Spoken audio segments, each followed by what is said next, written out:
5 years ago, I made this video showing how I built a television studio in a flight case using the Blackmagic ATEM. I thought I'd just upload the video here because I'm not going to be using the Leading Zeros YouTube channel anymore, and I'm going to be putting a new video out next week showing you how I'm building a television studio in an even smaller box using the ATEM Mini. So stay tuned for that. And here's the original episode. Hi, I'm Nathan Ray and this is Leading Zeros. Today we're going to be looking at my television studio in a flight case. I have this kind of soft, zippable flight case. It's got a Blackmagic ATEM television studio switcher inside, plus I've got two monitors on the front, plus loads of other gubbins inside. I'm going to show you how I made this. I'm taking the opportunity now because when I made it, I put the screens in and everything in the right way up for the flight case. But because the front and the back of the flight case unzip and kind of hang down, I realise now that either has to be in front of the flight case like that the whole time, or I have to tuck it underneath. And with the front and back tucked underneath, it doesn't sit very well on any table when I'm on location. Also, the rear, I'd like it to be, the hinge to be here, so once I've put all the wires in place, I can just flip the hinge, flip the back over, and it just hangs over and covers all the wire. Now this is always open like that at the back, and it just looks really messy when I'm switching a conference or on location. So, yep, television studio in a flight case. Let's make this thing.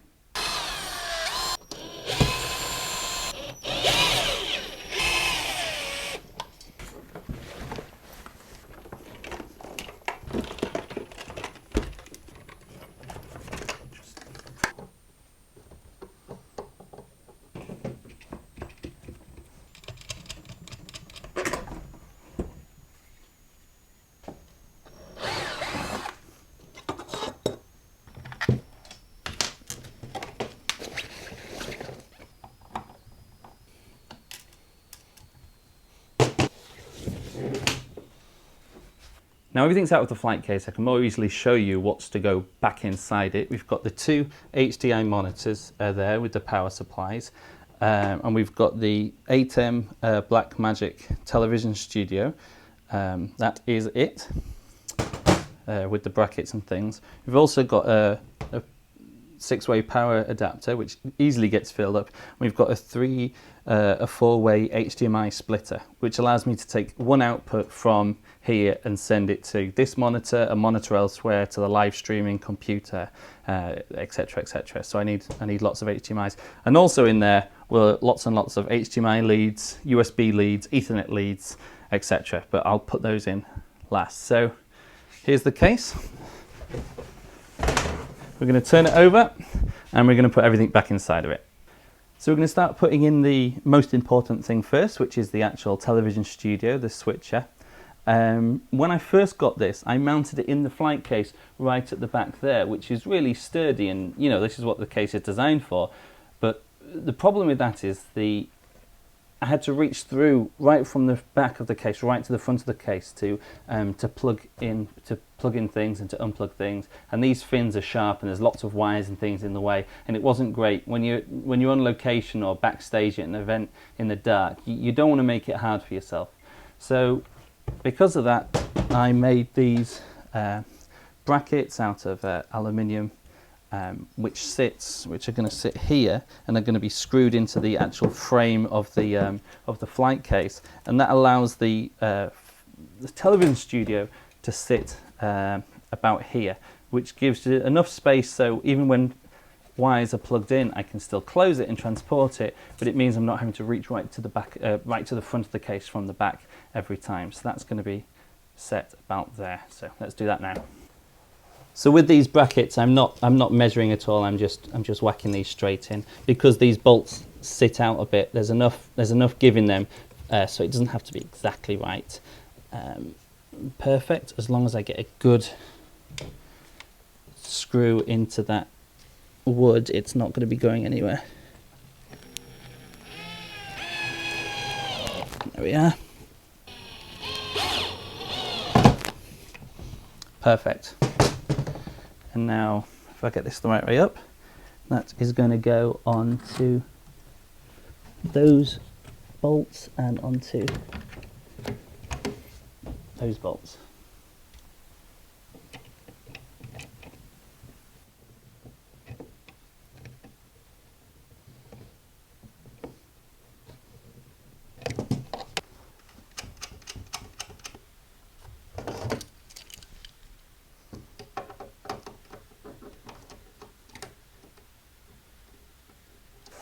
Okay, so that's the television studio mounted in there.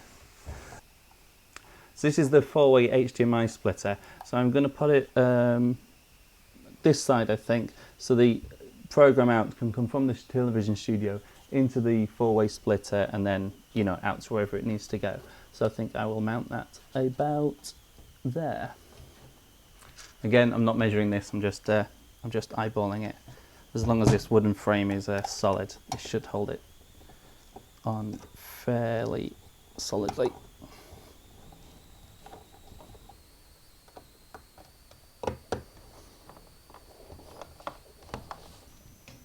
So the last thing I need to put in before I put the screens on the front is the power adapter. It used to be on the bottom here in position about there, but it got in the way of the leads I was plugging into the 4-way HDMI splitter. So now I'm going to change the design slightly, and I'm actually going to mount it onto the top of the flight case there. I need to be careful because when I have the power adapters plugged in, this is the largest power adapter, which is for the television studio, I need to make sure that it doesn't get in the way of the television studio. It will that way round, but I think that way round it's not going to get in the way of the TV studio or the monitors at the front. Now most power blocks, power adapters, whatever you want to call them, have a hole on the back which you can kind of put a screw in and push it sideways or push it down a bit and it holds it on.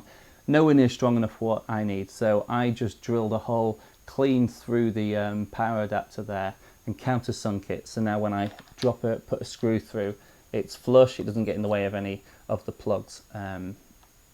So there we go. Let's mount that in now. Make sure I get this the right way around. Nope. Yes.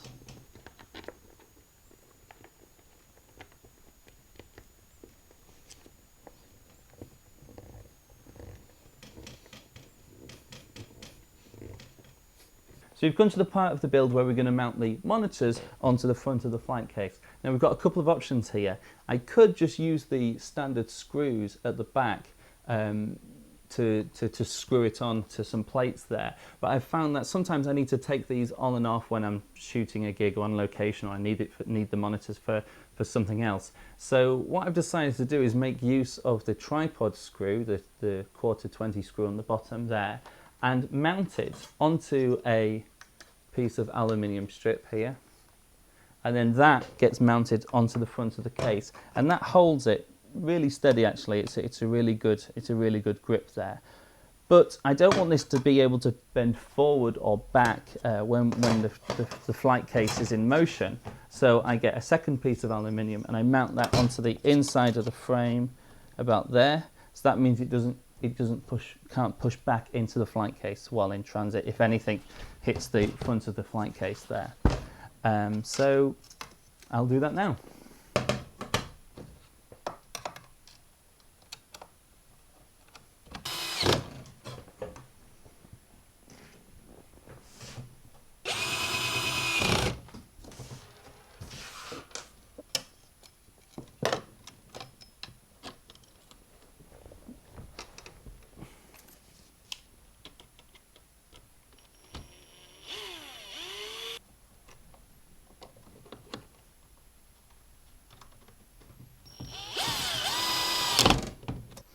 Okay, that's screen number 1, and screen number 2 just goes here.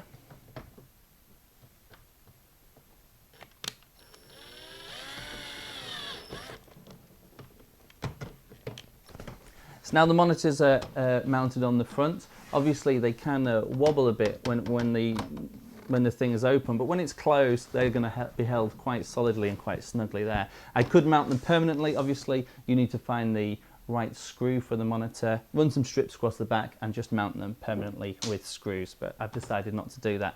I've also remembered another reason why I want them to, the lid to open up is if I'm outside or there's a lot of sunlight, I can open up the screens and obviously a little bit more shade from the sun while I'm outside. Right, let's get this thing wired up. Right, so what I think I'm going to do is I'm going to work from the things right at the front right to the back of the flight case and wire them in that way. So the first things we need is the power for the monitors. While I'm doing the power, I'm going to plug in the power for the television studio. I think I'm going to bring that this way. Now I need an HDMI to come from the multi-view to the multi-view monitor, and I think I will drop the wire that way.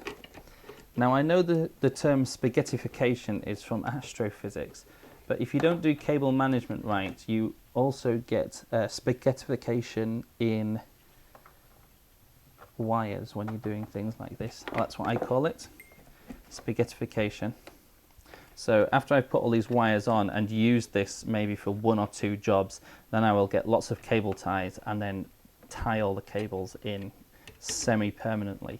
But I want to do a couple of jobs with this setup first before I do that. And now I need to do the program, which is the main program. That needs to come out of there and into the splitter, which presume that's the input. 1 second.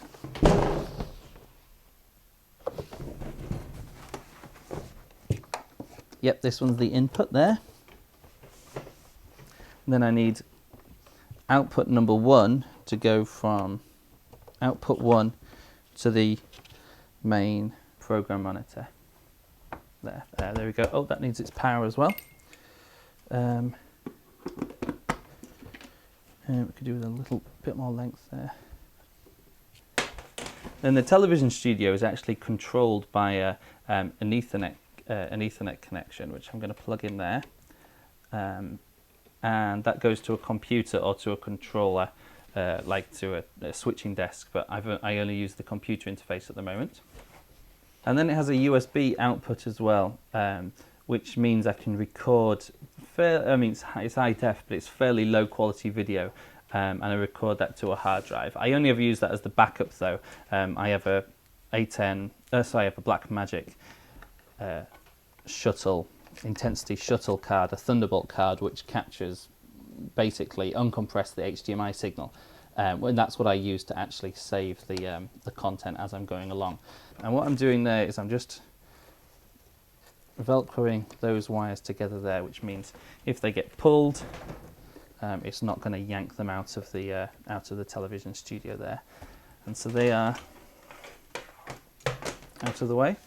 I carry 4 or 5 HDMI leads because for the jobs I do, because it's basically an HDMI mixer, even though it has HD SDI cables there, these come from the computer inputs into there, and obviously the outputs from here go down an HDMI to the Thunderbolt Shuttle capture card as well. So I always keep 4 or 5 HDMI leads of certain lengths in there.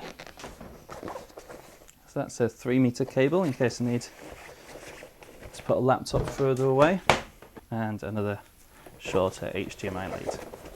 Now you can see this is fairly empty at the moment, but once I've got lots of leads coming out of wires coming out of here, and maybe another power adapter there so I can run power to a laptop and things, it starts getting a lot busier in there. But for now I'm just going to plug the lead in there, and I'm going to coil up this lead, pop that in there.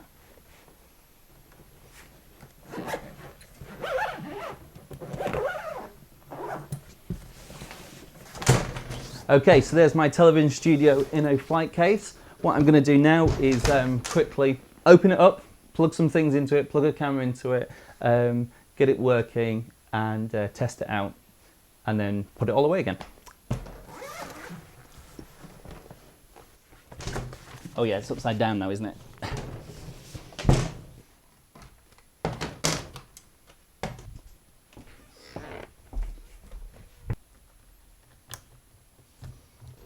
Okay, so I've got everything set up and tested and it's all working. I've got the ATEM software controller running on my MacBook Pro, which is running the ATEM mixer, the television studio inside there from Blackmagic. I've got two of these Lilliput HDMI monitors on here. I can also monitor the sound listening through there, but I've turned that off because it was getting feedback through the microphone here.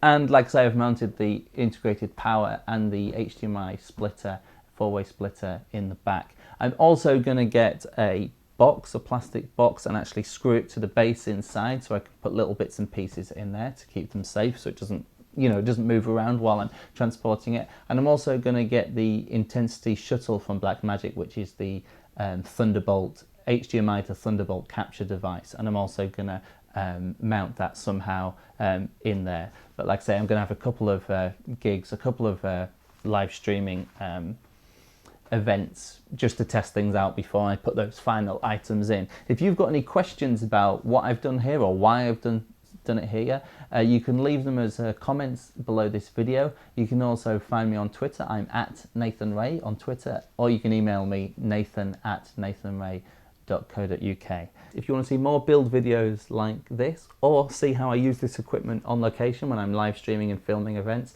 please subscribe to the Leading Zeros YouTube channel, and thanks for watching. An event with Tim Peake, the astronaut who spent 6 months in space this year, and I had a very important question to ask him. Yeah. How many checklists did you have to do a day? Checklist? Checklists, yeah. Wow, everything we do is done by procedure on board the space station, so we're constantly working with checklists. Checklists. Yeah.